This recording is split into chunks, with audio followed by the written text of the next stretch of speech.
വീണ്ടും വിദ്വേഷ പ്രസംഗവുമായി പ്രധാനമന്ത്രി നരേന്ദ്രമോദി. രാജ്യത്തെ സ്വത്ത് പ്രിയപ്പെട്ട വോട്ട് ബാങ്കിന് വിതരണം ചെയ്യാനാണ് കോൺഗ്രസ് ശ്രമിക്കുന്നതെന്ന് മോദി. വയനാട്ടിൽ ജയിക്കാൻ വർഗീയ സംഘടനകളുടെ പിന്തുണ സ്വീകരിക്കുന്ന പാർട്ടിയാണ് കോൺഗ്രസ് എന്നും മോദി. बंगलुरु में इनके आते ही बम फोड़ते हैं आकर के आतंकी भाइयों बहनों, और ये लोग बयान देते हैं क्या, गैस का सिलेंडर फटा है, और जिसके पीछे जिन लोगों का नाम है पीएफआई जैसे संगठन, जिसको प्रतिबंध लगा है, वायनाड में ऐसे पीएफआई के संगठनों की मदद ली जाती है तो फिर उनका तूफान और बढ़ेगा कि नहीं बढ़ेगा।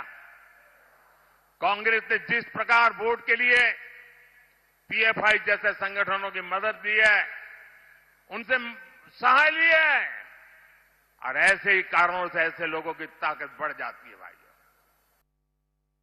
സ്വാതി സന്തോഷ് വിശദാംശങ്ങളുമായുണ്ട്. സ്വാതി, 2019 മുതൽ നരേന്ദ്രമോദിക്കെതിരെ തെരഞ്ഞെടുപ്പ് കമ്മീഷന് 27 പരാതികളാണ് ലഭിച്ചത്. അതിൽ 12 എണ്ണവും ഇത്തരത്തിൽ വിദ്വേഷ പ്രസംഗവുമായി ബന്ധപ്പെട്ടായിരുന്നു. എന്നാൽ അതിലൊന്നും തന്നെ നടപടിയെടുക്കാത്ത ഒരു സാഹചര്യത്തിൽ തന്നെയാണ് വീണ്ടും വിദ്വേഷ പ്രസംഗവുമായി പ്രധാനമന്ത്രി നരേന്ദ്രമോദി രംഗത്തെത്തുന്നത്. വിശദാംശങ്ങൾ. ആര്യ സൂചിപ്പിച്ച പോലെ തന്നെ ഇന്ന് കർണാടകയിലെ ബെലഗാവി മണ്ഡലത്തിൽ നടത്തിയ തെരഞ്ഞെടുപ്പ് റാലിയിലാണ് മോദി വീണ്ടും വിദ്വേഷ പരാമർശം ആവർത്തിച്ചിരിക്കുന്നത്. മുസ്ലിം എന്ന് ഉപയോഗിക്കാതെയായിരുന്നു മോദിയുടെ ശ്രദ്ധാപൂർവമുള്ള പ്രസംഗം. എന്നാൽ ആ വിദ്വേഷ പ്രസംഗം നടത്തിയത് രാജ്യത്തെ സ്വത്ത് പ്രിയപ്പെട്ട വോട്ട് ബാങ്കിന് വിതരണം ചെയ്യാനാണ് കോൺഗ്രസ് ശ്രമിക്കുന്നത് എന്ന് ആണ് മോദി ആ പ്രസംഗത്തിൽ ചൂണ്ടിക്കാണിച്ചിട്ടുള്ളത്. തങ്ങൾ, അതായത് മോദി ഭരണത്തിലിരിക്കുന്ന കാലത്തോളം സ്ത്രീകളുടെ താലിയിൽ കൈവയ്ക്കാൻ കോൺഗ്രസിനെ അനുവദിക്കില്ല എന്നും ഈ നാട്ടിലെ രാജ്യത്തിന്റെ സ്വത്ത് ഇവർക്ക് എഴുതി കൊടുക്കില്ല എന്നടക്കമുള്ള പരാമർശങ്ങൾ നടത്തിക്കൊണ്ട് കോൺഗ്രസിനെ കടന്നാക്രമിച്ചുകൊണ്ടാണ് ഇത്തരത്തിൽ വിദ്വേഷ പരാമർശം മോദി നടത്തിയിട്ടുള്ളത്. ഈ കർണാടകയിലെ വിവിധ ഇടങ്ങളിൽ ഇന്ന് തെരഞ്ഞെടുപ്പ് റാലികൾ നടത്തിയിരുന്നു. ആ റാലിയിലൊക്കെ തന്നെയും മോദി ഇത്തരത്തിൽ വിദ്വേഷ പരാമർശങ്ങൾ ആവർത്തിക്കുന്നുണ്ട്. കഴിഞ്ഞ ദിവസങ്ങളിലൊക്കെ രാജസ്ഥാനിലും ഉത്തർപ്രദേശിലും അടക്കമുള്ള തെരഞ്ഞെടുപ്പ് റാലികളിലും ഇതേ വിദ്വേഷ പരാമർശങ്ങൾ മോദി തുടർന്നിരുന്നു. എന്നാൽ അതിന് പിന്നാലെ തെരഞ്ഞെടുപ്പ് കമ്മീഷൻ വിഷയത്തിൽ മോദിക്ക് അനുകൂലമായ ഒരു സമീപനം സ്വീകരിക്കുകയുണ്ടായി.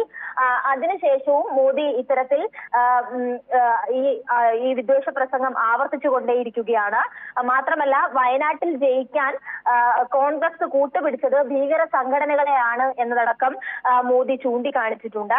അതോടൊപ്പം അദ്ദേഹം പറഞ്ഞത് രാജ്യത്തെ സുൽത്താൻമാരും ബാദുഷമാരും നടത്തിയ ക്രൂരതകളെ കുറിച്ച് കോൺഗ്രസ് മിണ്ടുന്നില്ലെന്നും കോൺഗ്രസ് ക്ഷേത്രം പൊളിച്ചവരോടൊപ്പമാണ് പിന്തുണയ്ക്കുന്നതെന്നും അവരോടൊപ്പമാണ് കോൺഗ്രസ് നിലയുറപ്പിക്കുന്നതെന്നും അടക്കമാണ് പറഞ്ഞിട്ടുള്ളത്.